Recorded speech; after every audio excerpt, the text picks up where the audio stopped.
The Ukrainian army shot down the Russian Mi-35 helicopter. It was reported that the Russian pilots in the crashed helicopter died at the scene.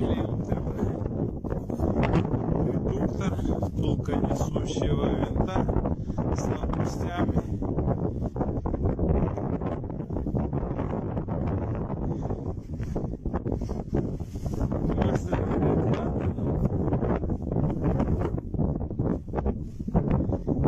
Двигатели. Хвостовая балка, хвостовой винт.